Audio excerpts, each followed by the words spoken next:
কদিন ধরে একটা কথা ভাবছিলাম যে অনেক দিন ধরে একটা প্রোগ্রাম দেখি যে সঙ্গে সুমন ১ ঘন্টায় ধরনের কি একটা আনন্দবাজারের প্রোগ্রাম। তাতে দেখেছি ওই পলিটিক্যাল লোকেদের বা কিছু বিশেষজ্ঞ ডাক্তার বা কিছু মানে মানে সমাজের সেলিব্রিটিদের নিয়ে এসেই তারা অনুষ্ঠানটা করে। কিন্তু সেলিব্রিটিদের চিন্তাভাবনাটাই তো সমাজের শেষ চিন্তাভাবনা নয়। একটা সাধারণ মানুষও বাড়িতে বসে অনেক কঠিন চিন্তা করে, অনেক বাস্তব চিন্তা করে। তো আমার মনে হয় যে এই ৫০টা লোকের মধ্যেই ঘোরাফেরা করে এই প্রোগ্রামটা। এই ৫০টা লোকের দল থেকে আসে তৃণমূল, সিপিএম, কংগ্রেস, বিজেপি। তারা তাদের দলের হয়েই কথা বলে এবং ঝগড়াঝাটিও করে।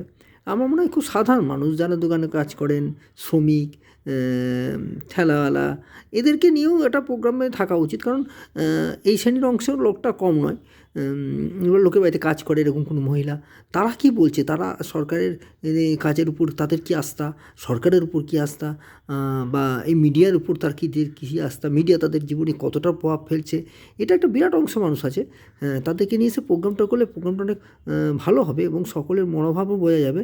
তাই আমার আনন্দবাজারের কাছে অনুরোধ যে আপনারা এই প্রোগ্রামে সাধারণ মানুষকেও ডেকে আনুন। আপনাদের সে নেটওয়ার্ক আছে। শুধু সেলিব্রিটি, শুধু পলিটিশিয়ানদের দিয়ে করলে আপনার পুরো ব্যাপারটা পরিপূর্ণতা পাবে না।